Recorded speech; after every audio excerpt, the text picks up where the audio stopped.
Hello and welcome to Shape Your Truth podcast. I'm Dr. Kamika Baylor, and on this podcast, we talk about all things weight loss, self realization, and self development. We try to meet a broad range of audience from women to teens, and we also will have some male guests from time to time. And today's topic is going straight to the teens and the women. It's going to be on what wasn't been in the news lately. Um, all this going on about sex trafficking and domestic violence and celebrities and its secrecy and kidnapping and force against the will to do certain things and videotaping and all these type of things has been going on in the news. It just erupted over the weekend. It's been brewing for a while. There's been a court case, if you guys are not aware of, where Cassie, who was a pop singer, who also is in a relationship with Puff Daddy, filed a lawsuit against him for sexual abuse, being held against her will, physical abuse, being forced to participate in freak offs and different kind of lewd and sexual acts with people that she didn't know and that they just met, and some were prostitutes or escorts, and she just went through a lot over a period of 10 years in a relationship with Puff Daddy. And over this weekend, we saw some hard evidence that is true. Uh, at first, it was just her word against his. And like always, like a lot of times, people don't believe the girl. They think that she's lying or she's just seeking money, or why did she wait this long to come forward? Her money must have ran out, so now she needs money, so she's coming after him. And she's a celebrity and capable of making a lot of money and able to hire these lawyers and things like that. But the everyday woman, the girl, they don't have the funds or the know-how or anything to help to get attorneys like this and to get the DA to go after the people for what they've done to them. It's just brushed under the rug. And I am so happy that over this weekend, surveillance camera was released showing just one time one of the incidents that happened to this girl over a period of 10 years. She was trying to leave for whatever reason that happened inside that bedroom. She said she was struck after one of their freak-ons, like she was hit in the face, and she decided to sneak and leave. She's sneaking out with her bags. You can see her hood on her head, coat, clothes, all of her belongings. And he runs out, Puff Daddy runs out the room naked, practically in just a towel. And it shows how bad, from these surveillance cameras all around the hotel, she's trying to get on the elevator. And it shows how bad he has brutalized her over the years. So he threw her down and proceeded to kick her multiple times. I saw about 2 times he kicked her really hard and then dragged her down the hallway. And she comes back and tries to get on the phone to call somebody, and at the hotel phone in the by the elevator there, the assistant's phone, and he snatches her away from the phone. And after that, you see him throwing a vase or some kind of glass. It's held flower, so it's a vase, throwing it at her.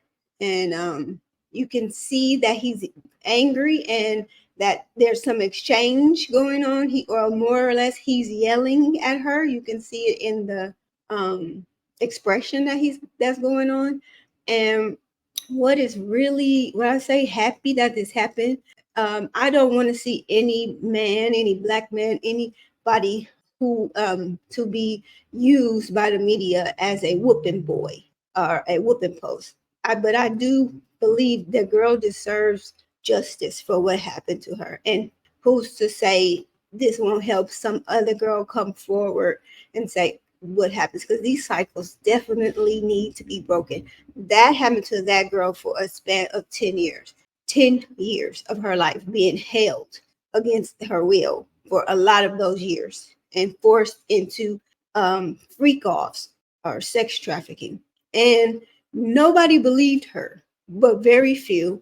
And those people who were bringing it up were called crazy, like the Jaguar Rights of the world and different producers coming forward and saying that all of these things are true. Old bodyguards coming forward and saying all of these things are true. But everybody counted them up, or what they were saying, as lies or craziness, or not the truth for whatever reason, when they were telling everyone that this really happened. So the truth came out over this weekend. And I saw one incident that would probably make a lasting impression, a traumatic impression on anyone's mind, just that one incident. And she says this happened multiple times. And imagine if it wasn't in the hotel. If they were in the private, he knows there's cameras in the hotel. Imagine if they were at home. He kicked her in the ribs and in the back of her leg. And she's a small girl. And after he threw her down on the ground and then proceeded to drag her down the hallway. So people are saying that, well, she got $30 million. So $30 million is not enough for what happened to that girl.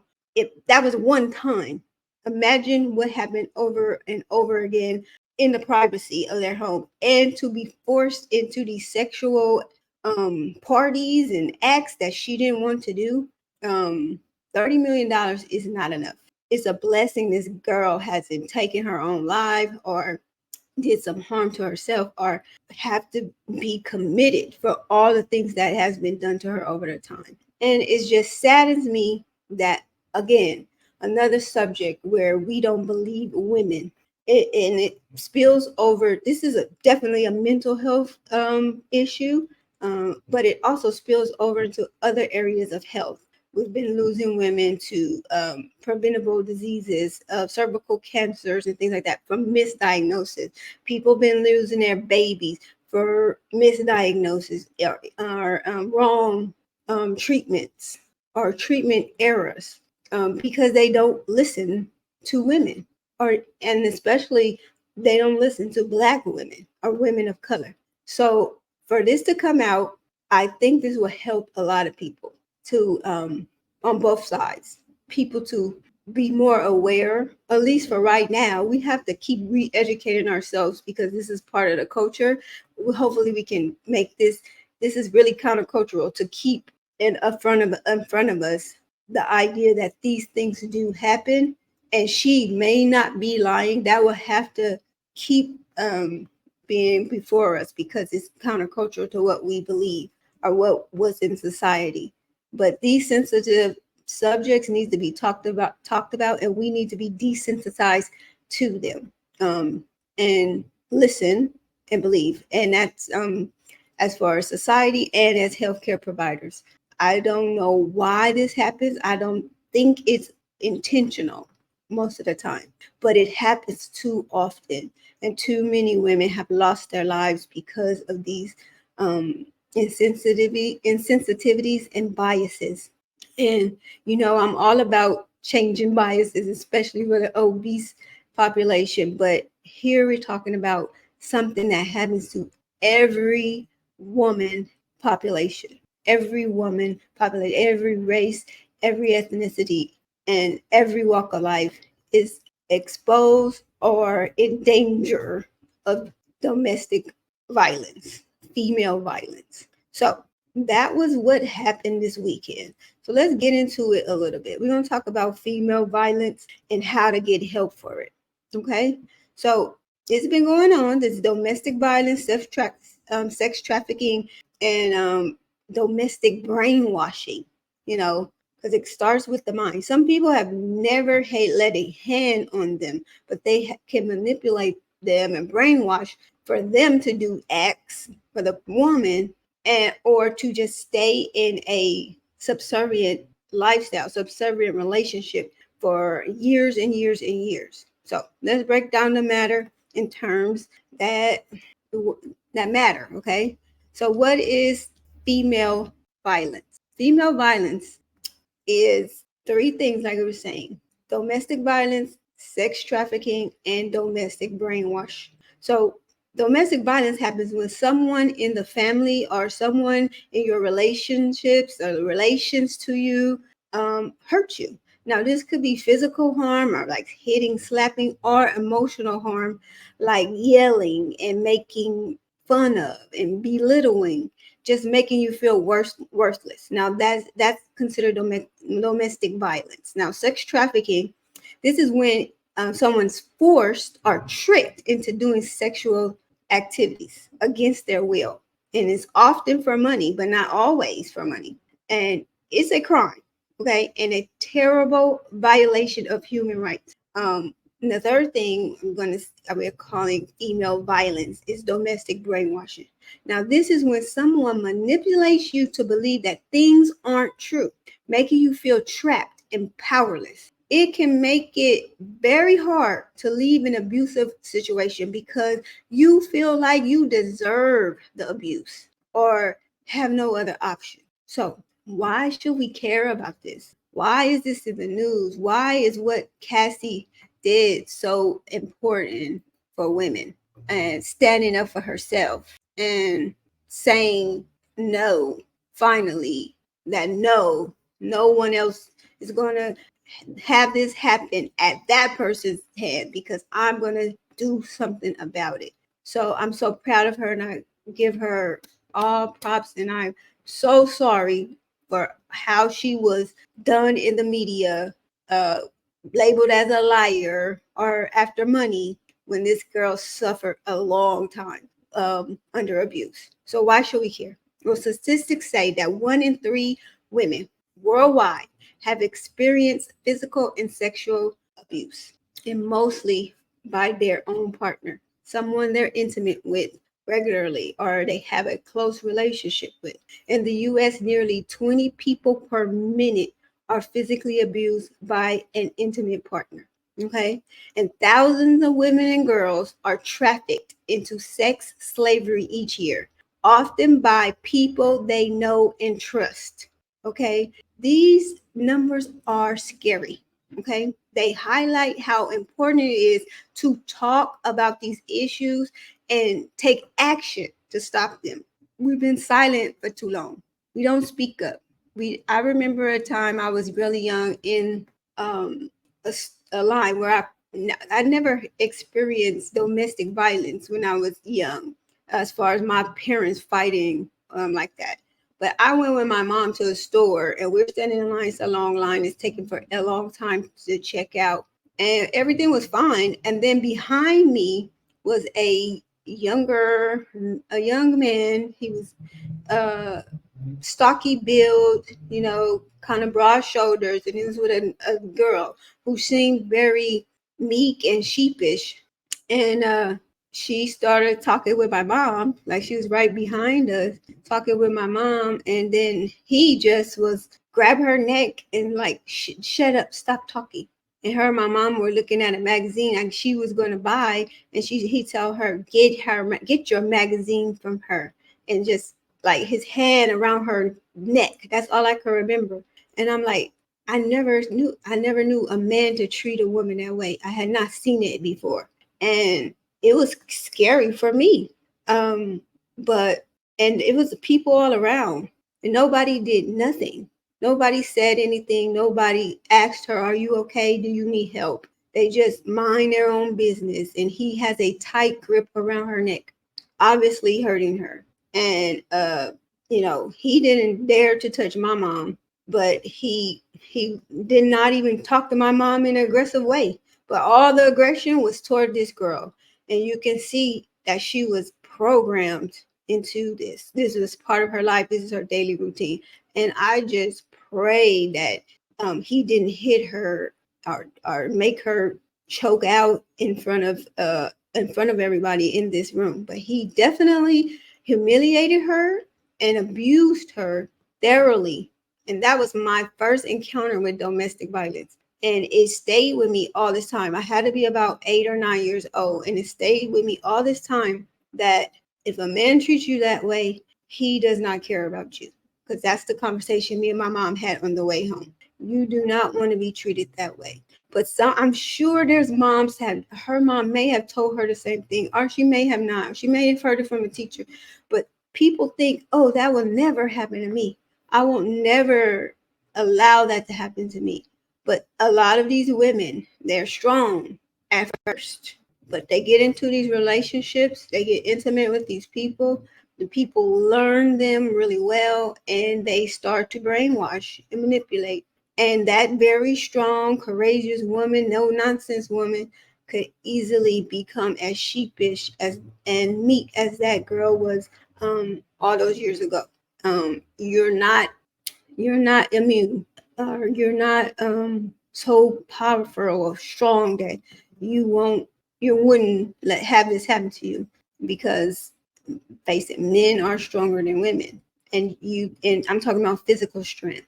Now, women, you're a strong woman, you have the fortitude to take up for yourself and everything.